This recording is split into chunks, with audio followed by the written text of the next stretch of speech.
warahmatullahi wabarakatuh. Pada kesempatan ini saya akan membagikan pada teman-teman semuanya praktek penggunaan ARDL pada data dan bagaimana untuk membaca masing-masing hasilnya dan uji apa saja yang harus kita lakukan di dalam analisis data dengan menggunakan ARDL ini. Nah, di sini kita akan melakukan suatu penelitian. Penelitian ini bertujuan untuk mengetahui pengaruh beban operasional pendapatan operasional atau BOPO dan inflasi terhadap NPF non-performing financing Bank Umum Syariah dengan pendekatan autoregresif distributed lag atau yang kita sebut nanti sebagai ARDL. Nah, data yang kita gunakan merupakan data kuartalan dari tahun 2012 sampai dengan tahun 2019, di mana X1-nya adalah BOPO, X2-nya adalah inflasi, dan variabel Y-nya adalah NPF. Nah, untuk itu kita masuk ke data yang kita miliki seperti ini. Pastikan bahwa data yang sudah kita pakai dilakukan dengan menggunakan intinya dia menggunakan ekstensinya titik bukan koma, karena nanti kalau kita koma akan bisa menjadi hasil yang berbeda ketika kita kopikan data kita di FUSE. Baik, kita copy datanya seperti biasa, mulai dari nama variabelnya NPF, BOPO, dan inflasi. Kita copy, kemudian kita masukkan ke FUSE kita. Nah, FUSE seperti biasa, kalau kita sudah sampai di sini, kita create a new FUSE work file. Karena data kita yang kita miliki adalah data time series, berarti kita pilih date, regular frequency. Frekuensinya adalah quarterly karena data kita adalah data triwulan. Kemudian start date-nya 2012 sampai dengan 2019. Kalau sudah, klik OK. Nah, kita akan mendapatkan memasukkan 32 observasi. Di sini ada 32 observasi. Kemudian kita klik quick empathy group. Kemudian kita masukkan datanya di bagian paling atas. Pastikan bahwa bagian paling atasnya sudah terscroll ke atas dan kita paste di sana. Di situ kita ada NPF, BOPO, dan inflasi. Kemudian kita lihat lagi. Setelah itu apa yang harus kita lakukan? Langkah-langkah analisisnya, yang pertama kita akan melakukan pengujian statistik deskriptif. Kemudian yang kedua kita akan melakukan pengujian stasionaritas. Kemudian pengujian yang ketiga adalah penentuan lag optimum. Kemudian kita akan mendapatkan model ARDL secara umum. Kemudian kita akan melakukan pengujian kointegrasi dengan menggunakan kointegrasi bound test. Kemudian kita akan melakukan pengujian asumsi klasik, kemudian interpretasi model jangka pendek, dan yang terakhir adalah interpretasi model jangka panjang. Kita akan mulai dari yang pertama, yaitu pengujian asumsi klasik. Pengujian statistik deskriptifnya. Statistik deskriptif dapat kita uji dengan klik view, kemudian descriptive stat, terus common sample. Nah, ini kita sudah dapat hasilnya, kita freeze. Kita freeze name. Kita kasih nama deskriptif. Nah, kalau kita sudah masuk ke statistik deskriptif, kita akan uji selanjutnya, yaitu uji multikolinearitas untuk memastikan bahwa variabel-variabel yang kita miliki, yaitu variabel X1 dan X2, itu tidak ada korelasi yang besar. Di beberapa buku ada yang menggunakan 0,8 sebagai batasnya, ada yang menggunakan 0,9. Nanti akan saya sampaikan buku apa yang menggunakan 0,9 dan buku apa yang menggunakan 0,8. Jadi ketika nanti teman-teman menggunakan analisisnya, nanti kita tidak terlalu kesulitan sumber mana yang teman-teman pakai gitu ya. Baik, kita klik view covariance analysis, kita pilih yang correlation, covariance-nya kita hilangkan, layout-nya kita pilih single table. Sebenarnya pemilihan layout single table ini berfungsi agar tabel kita tidak terlalu panjang sehingga teman-teman tidak kesulitan di dalam melihat korelasi antar masing-masing variabelnya, seperti itu. Baik, kalau sudah kita klik OK. Ini adalah hasil korelasinya. Nah, yang kita lihat adalah korelasi antar variabel X. Variabel X kita adalah BOPO dan inflasi. Di sini kita tahu nilai korelasinya adalah 0,074508 kurang dari 0,8, berarti tidak terjadi multikolinearitas. Kita freeze, kita name underscore 2, ini multico.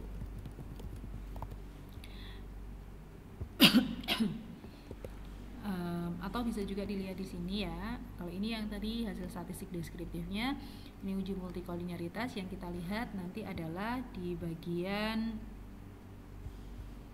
sini, bopo dan inflasi, karena dia sebagai variabel X-nya gitu ya. 0,075 kurang dari 0,8 maka tidak terjadi multikolinearitas pada model. Lanjut, multikolinearitas sudah selesai, maka kita akan melakukan uji stasionaritas pada masing-masing variabelnya. Kita mulai dari variabel yang pertama. Bopo, klik 2 kali pada bopo, kemudian kita klik view, kemudian unit root test. Pertama kali level, kita klik OK.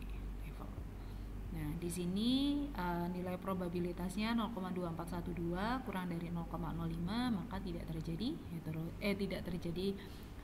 bopo tidak stasioner pada tingkat level. Kita freeze, kita name underscore 3 s bopo L untuk level. Ya. Di sini probabilitasnya, teman-teman lihat di sebelah sini, nilai probabilitasnya 0,2412 lebih besar dari 0,05 maka kekal tolahan 0, disimpulkan bopo tidak stasioner pada tingkat level. Karena dia tidak stasioner pada tingkat level, maka kita akan uji selanjutnya di tingkat force difference. Klik view, unit root test, kita pilih force difference, kemudian teman-teman klik OK. Nah, di sini kita dapatkan nilainya, kita freeze dulu, kita bacanya pakai ini aja ya, PPT aja, underscore 3 S bopo F untuk force difference. Nah, bagaimana cara bacanya? Cara bacanya di uji stasionaritas ini, H0, H1 nya seperti biasa kita tulis dulu, kemudian probabilitasnya ada di sini, 0,7009 atau 0,701 itu lebih besar dari 0,05 maka kekal tolahan 0, disimpulkan bopo tidak stasioner pada tingkat force difference. Karena dia tidak stasioner pada tingkat force difference, maka kita lanjut ke uji selanjutnya yaitu tingkat second difference. Kita cek di second difference, klik view, unit root test, second difference, kita klik OK. Kita freeze, name underscore 3 S bopo SS untuk second.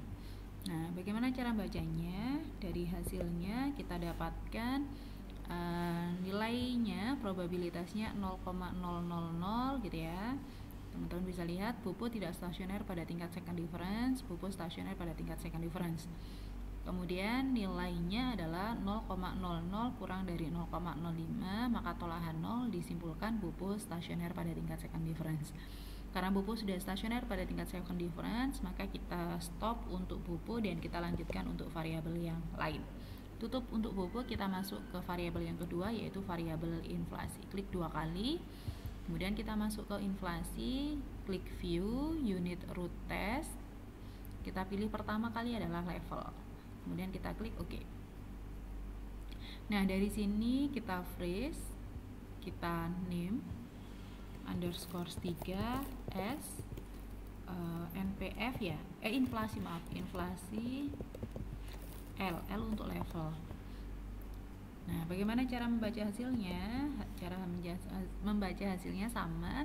Di sini ada probabilitasnya inflasi 0,3407. Dia lebih besar dari 0,05 maka kekal tolahan 0, inflasi tidak stasioner pada tingkat level. Karena dia tidak stasioner pada tingkat level, maka kita harus lakukan pengujian lanjutan untuk tingkat force difference. Klik view, unit root test, kita pilih force difference, kita klik OK. Nah, kita freeze terlebih dahulu, freeze, kita name underscore 3 S inflasi F untuk force difference. Kemudian kita masuk yang di sini force difference-nya, kita lihat probabilitasnya 0,000. Inflasi tidak stasioner pada tingkat force difference, inflasi stasioner pada tingkat force difference. Karena inflasi memiliki nilai prop 0,00 kurang dari 0,05 maka tolahan 0 dan disimpulkan inflasi tidak stasioner pada tingkat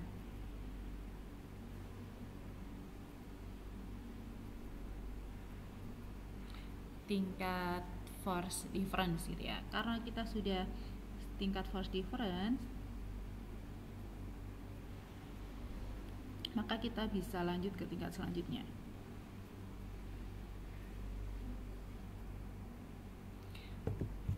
Kita tingkat selanjutnya berarti kita tutup inflasi. Karena kita sudah selesai di inflasi, kita masuk ke tingkat selanjutnya yaitu NPF. Klik 2 kali di NPF, kemudian kita klik view unit root test, kemudian kita pilih level, terus kita klik OK.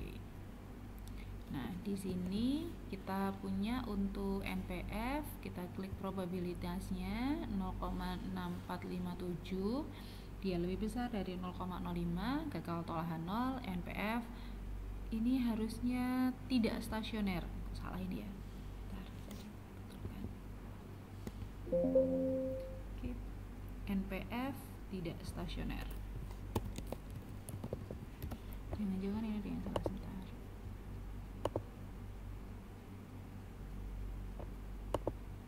Ya sudah. Jadi ini NPF tidak stasioner pada tingkat level.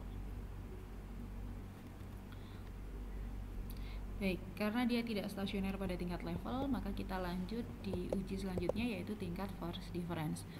Teman-teman, freeze dulu, kita belum di freeze ya. Freeze name underscore 3 s NPF L untuk level. Nah, karena dia level tidak stasioner, maka kita lanjut untuk selanjutnya di tingkat force difference, view unit root test, force difference, klik OK. Kita punya, kita freeze, kita name underscore 3 s NPF F. Bagaimana cara membaca hasilnya? Kita cek hasilnya. Kita lihat di bagian probabilitasnya di sini, teman-teman akan mendapatkan nilai probabilitasnya 0,000 gitu ya. Dia kurang dari 0,05, maka tolahan 0, disimpulkan NPF stasioner pada tingkat force difference. Nah, karena dia sudah stasioner pada tingkat force difference, maka kita selesai untuk uji stasionaritasnya dan kita akan masuk ke uji autoregressive distributed ARDL nya gitu ya.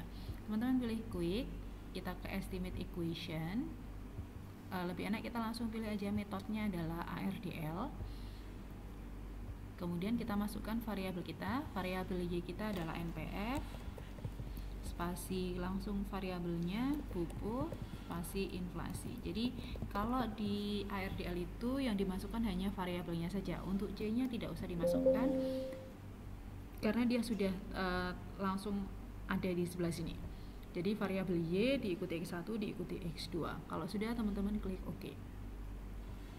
Ini adalah hasil model ARDL-nya. Kita name dulu model ARDL. Nah, di model ARDL ini teman-teman akan mendapatkan beberapa informasi. Yang pertama adalah model ARDL itu sendiri, di mana dependent variabelnya adalah NPF, kemudian dynamic regressor atau variabel Y-nya adalah pupuk inflasi. Kemudian number of model evaluated adalah 100, berarti dia akan mengevaluasi 100 model untuk mendapatkan model terbaik, dan model terbaik selected modelnya adalah ARDL 202. Dua yang pertama itu menunjukkan nilai, menunjukkan orde untuk NPF, nilai yang kedua menunjukkan orde untuk pupuk, dan nilai yang ketiga menunjukkan orde untuk inflasi. 2 mewakili NPF, NPF-1, NPF-2. Kalau 0 berarti pupuk, kalau 2 berarti inflasi, inflasi-1, inflasi-2. Nanti teman-teman bagian yang presentasi mohon untuk dijabarkan model selectednya, dapat dari model selectednya seperti apa, penjabarannya seperti apa. Kebetulan saya kemarin kok tidak buat ya yang di sebelah sini. Ini kan model terbaiknya. Ini nanti dibuat tabelnya ya. Kemarin saya tidak sempat untuk ngecek nilai-nilainya. Nanti teman-teman uji stasioner masing-masingnya ditambahkan seperti itu ya, biar kelihatan oh ternyata stasioner levelnya tidak terpenuhi, force-nya yang pupuk tidak terpenuhi, yang bagian secondnya dia baru terpenuhi. Kemudian ya di model umumnya ini nanti yang di karena punya saya ganti agak balik ya, itu inflasi dulu baru pupuk. Jadi penentuan letak itu juga akan berpengaruh ke tulisannya saja gitu ya. Di sini ARDL 220, kalau punya saya kan 202 karena saya ini dulu. Atau saya samakan dengan ini aja ya. Inflasi dulu, coba saya estimate. Saya ke inflasi dulu baru pupuk. NPF inflasi pupuk biar sama ya. Nah, ini ketemunya modelnya adalah ARDL 220. Nanti teman-teman penjabaran dari ini nanti dijabarkan ya. Nanti dijabarkan bagaimana cara mendapatkan model 220, penjabarannya seperti apa. Jadi log optimum yang kita dapatkan adalah ARDL 220 gitu ya. Kemudian dari model itu kita bisa juga melihat ini kita boleh phrase, kita name kemarin nomor 4 ya. Ini log optimum yang berbentuk model. Nah, kemudian kita bisa melihatnya dari sisi grafik. Teman-teman klik view, kemudian model selection summary, kita pilih yang graph itu yang grafik. Kalau mau nanti tabel dia akan keluar 100 tabel gitu ya, kita buat grafik aja. Kalau grafik dia hanya akan mengeluarkan 20 modelnya saja.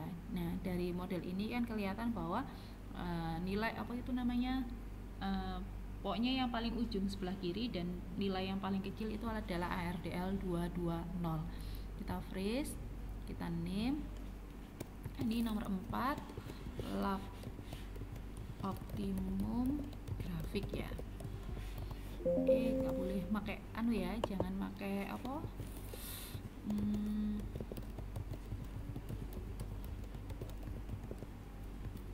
Jangan pakai strip, tapi pakai underscore. Nah, kemudian karena kita sudah mendapatkan modelnya, grafiknya kita tahu, model terbaiknya kita tahu, kita akan melakukan uji selanjutnya yaitu uji kointegrasi. Uji kointegrasi yang kita lakukan di model ARDL, dia menggunakan pendekatan uji kointegrasi bound test. Kita klik view unit koefisien diagnostik, kita pilih di situ adalah bound test. Bound test ini kita freeze dulu saja. Ini name underscore 5 kointegrasi. Saya masuk ke PPT-nya aja. Di bound test itu nanti yang teman-teman lihat itu adalah di bagian F statistik, bagian values, kemudian di bagian I1 bound untuk yang 5%. Nah, untuk nilai 485 ini dia bisa berubah tergantung banyaknya data yang kita masukkan. Jadi kalau datanya nanti hampir sama 32, maka nanti I1 boundnya adalah 4,85. Tapi kalau datanya berubah, nanti jumlah I1 boundnya juga akan berubah ya. Nah, di sini H0-nya tidak terdapat kointegrasi, kemudian H1-nya terdapat kointegrasi. Nilai F statistiknya 7,57 lebih besar dari 4,85, maka tolak H0 disimpulkan terdapat kointegrasi. Jadi berdasarkan hasil uji stasionaritas dengan model bound test atau test bound, ARDL bound test, yaitu diketahui bahwa di sini ternyata ada kointegrasi. Baik, setelah uji kointegrasi kita akan melihat model jangka panjang dan model jangka pendeknya gitu ya. Tapi kita kasih nomornya angka 7 aja, jadi urutannya nomor 7. Kita view koefisien diagnostik, kita pilih cointegration and long run form. Nah, ini adalah model yang atas, ini cointegration form, itu adalah untuk model jangka pendeknya. Long run koefisien berarti untuk model jangka panjangnya. Kita freeze, kita name. Ini kita kasih nomor 7 aja. M pendek, panjang. Karena yang atas itu pendek, yang bawah itu yang panjang. Nah, bagaimana cara membacanya? Nanti kayaknya di model jangka panjang, jangka pendek, jangka panjang nanti dijelaskannya di bawah, karena biasanya memang sebelum kita masuk ke penjelasan model jangka pendek, jangka panjang, kita harus menjelaskan tentang uji asumsi klasik dulu. Jadi nanti kita bahasnya ini di belakang. Terus kita masuk ke pengujian asumsi klasik. Inilah kenapa saya kasih nomor 7 ya. Nomor 6 nanti untuk uji asumsi klasik. Teman-teman klik view, kemudian residual diagnostik, kita pilih histogram normality test. Kita freeze, ini berarti untuk nomor 6 normalitas.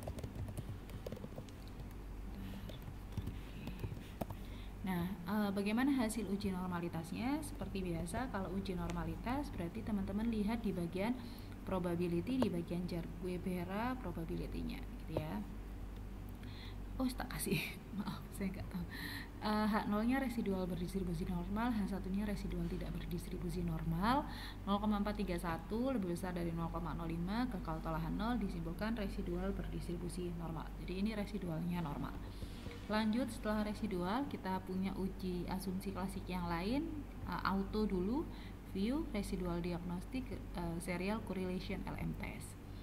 Nah, ini kita freeze, kita name underscore 6 auto. Bagaimana hasil autonya? Semoga saya tidak salah, auto dulu baru hetero. Oh, betul. Di intinya saya crop ya bagiannya, yang kita lihat nanti di bagian probability chi-square-nya dari OBSR square, dia ketemu nilai 0,1525, dia lebih besar dari 0,05, maka gagal tolak H0, tidak terjadi autokorelasi. Kemudian lanjut uji selanjutnya yang terakhir, yaitu heteroskedastisitas, view, residual diagnostik, heteroskedasticity test, kita pilih Bruce Parkin. Kemudian kita dapatkan hasilnya, phrase, kita name underscore 6, ini hetero. Sebenarnya di sini sudah selesai, kita save-nya nanti aja nggak apa. Di sini ada hetero, juga sama saya crop, kita pilih yang OBSR square, bagian probability chi-square ketemunya 0,4069, dia lebih besar dari 0,05, maka gagal tolak H0 dan disimpulkan tidak terjadi heteroskedastisitas. Untuk uji dengan FUS-nya sudah selesai, kita boleh close, teman-teman bisa save untuk nge-save filenya gitu ya, teman-teman bisa save. Kemudian saya lanjutkan untuk pembacaan hasilnya, kita masuk ke uji model jangka panjang dan model jangka pendek. Yang pertama adalah model jangka pendek, kita bisa buat modelnya terlebih dahulu. Model ini kita ambil dari bagian koefisien. Kebetulan di sini variabel C-nya tidak muncul untuk yang di bagian ARDL yang bagian model jangka pendek, jadi nanti teman-teman masukkan di sana. Kemudian untuk co-integration equation yang ada di sini, yang ada di mana? Di sini maksudnya ini co-integration equation ini yang ada di sini, itu kalau teman-teman mau jabarkan, teman-teman bisa menjabarkan berdasarkan apa yang ada di bawahnya. Jadi kalau mau model singkatnya adalah yang di atas ini, DNPFT dan seterusnya itu ya. Kemudian kalau teman-teman mau menjabarkannya, maka bisa menjabarkan seperti ini, DNTFT bla bla bla bla bla min 0,283 dikali co-integrationnya kita ubah menjadi NPFT min 1 dan seterusnya. Itu kalau teman-teman mau menjabarkan model jangka pendeknya gitu ya. Baik, saya lanjutkan untuk uji model jangka pendek, uji T-nya nanti kita akan lakukan uji satu persatu. Kalau untuk uji jangka pendek, teman-teman akan menggunakan variabel dependennya adalah DNPF. Kalau menggunakan uji jangka panjang, itu nanti variabel dependennya adalah NPF. Jadi memang tidak sama variabel dependennya gitu ya. Gitu. Nanti teman-teman bisa lakukan sendiri, nanti bisa dibaca PPT-nya, nanti kayaknya sudah paham kok insya Allah. Sebentar, sebelum itu coba di sini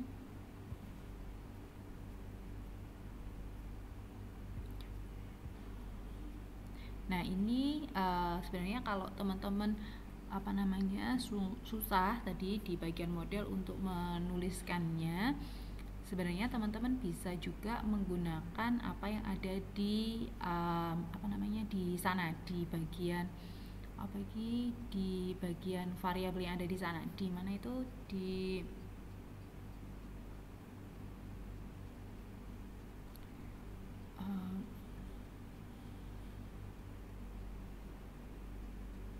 jadi tadi yang model yang kita buat ini, yang kita buat sebelumnya ya.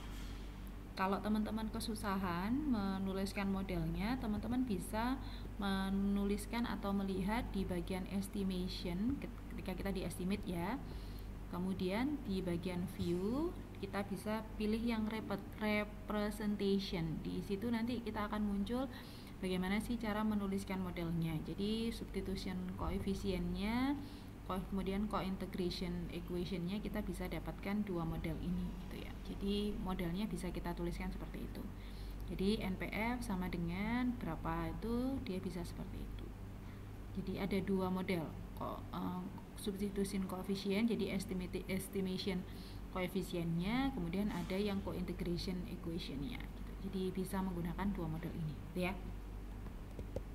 Jadi model yang ditulis ini kalau mau lihat detailnya bisa lihat detail yang tadi.